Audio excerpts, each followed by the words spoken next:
बहुजनों के मसीहा। और इनके नाम से वंज ने जिला बना करके उनको सम्मान देने का काम किया, लेकिन उस जिले का नाम कौन बदला? जोर से बोला करो। एक ओबीसी मुख्यमंत्री ने।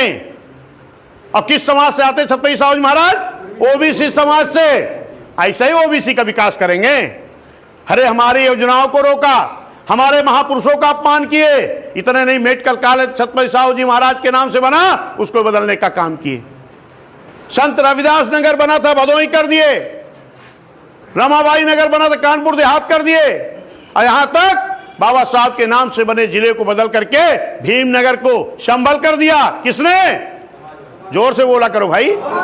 समाजवादी ने। मानवर कांसीराम साहब के नाम से बने जिले को क्या कर दिए? कासगंज। ये पीडीए का विकास करेंगे?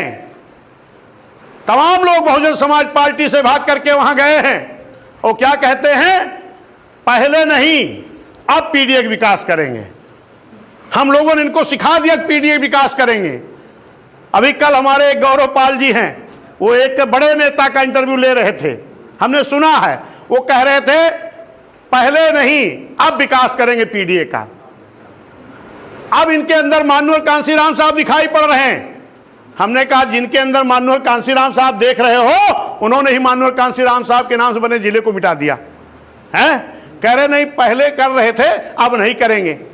अरे पीडीए के नारे के बाद में जब वो सांसद बने हैं, सरकार तो बनी नहीं उनकी कि पीडीए के कितना विकास करेंगे। एक पद था, कौन सा पद था? नेता विरोधी दल। कौन सा पीडीए बन गया भैया? पिछड़ा बन गया क्या? एससी बन गया क्या? मुस्लिम बन गया क्या? अरे कौन से पीडीए विकास करना चाहते हो माननीय नेताजी, ये बता दो। धोखे में ना रहो। मैं इसलिए कह रहा हूं कि गांव गांव की पीडीए पंचायत शुरू हुई है और हमारे लोगों को गुमराह किया जा रहा है। हमें अपने लोग समझाने की जरूरत है।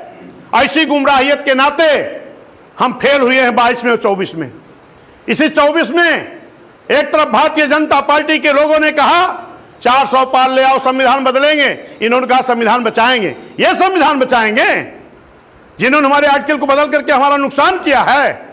सावधान रहना है। इसीलिए माननीय बहन जी ने कहा मजबूती के साथ बूथ गठन कर लो, मजबूती के साथ सेक्टर कमेटी बना लो।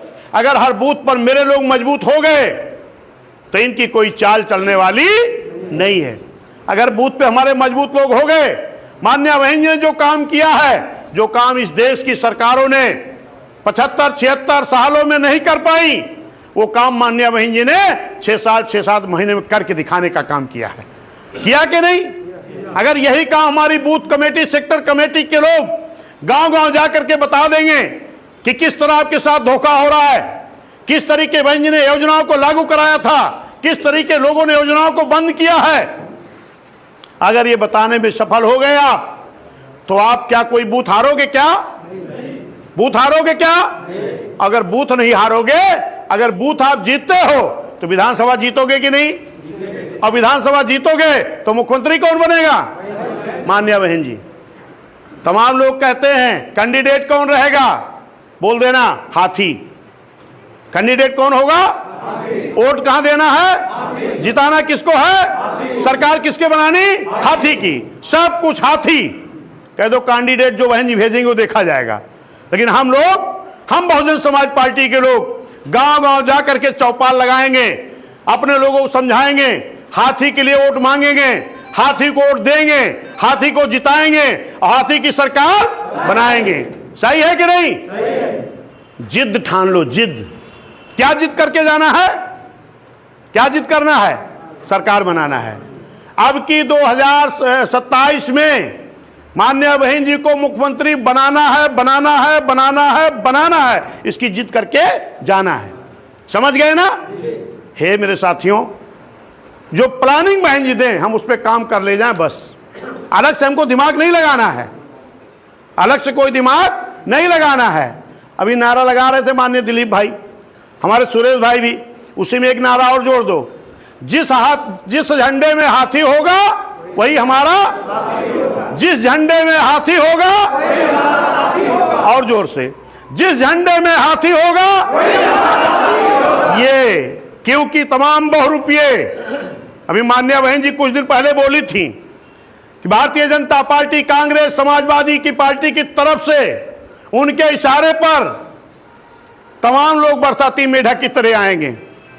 बोला था ना बहन जी ने। हमारे पत्रकारों ने पूछा कि भाई नाम क्या है। हमने कहा बहन जी ने नाम बताया क्या? कहीं नहीं, कहीं आप ही बता दो। हमने कहा जो बरसाती मेढक की तरह टर करना शुरू कर देंगे, आप जान जाना कि यही लोग हैं भारतीय जनता पार्टी, कांग्रेस, समाजवादी की भेजे हुए मेढक। सही है कि गलत है? वो तड़फड़ा रहे हैं जो साजिश की तरह। जब आपने 2007 में बहुजन समाज पार्टी की सरकार बनी थी तो आपने एक नारा दिया था। पहले क्या नारा देते थे? यूपी की मजबूरी है माननीय बहन जी, जरूरी है। 2007 में बिना किसी दल के गठबंधन के पूर्ण बहुमत की सरकार, जनता के गठबंधन के बल पर, एक भाईचारा के बल पर आपने बनाया था ना। तो फिर वही करना है, फिर जनता का गठबंधन बनाना है। तमाम लोग आपको हौसले को गिराएंगे कि उधर 38 दल, उधर 28 दल, आप कह दो चाहे इतने दल हों, हम बहुजन समाज के लोग जनता का गठबंधन बनाएंगे और जनता के गठबंधन के बल पर 2007 के तर्ज पर फिर 2027 में माननीय बहन जी को पूर्ण बहुमत के मुख्यमंत्री बनाएंगे। बस हौसला मत गिराना, क्योंकि इस तरह के लोग तमाम घूम रहे बहुरूपिया। जिस तरीके जैसे 2007 में जब आपने नारा दिया था यूपी की मजबूरी है माननीय बहन जरूरी है, आपकी पूर्ण बहुमत की सरकार बन गई थी ना।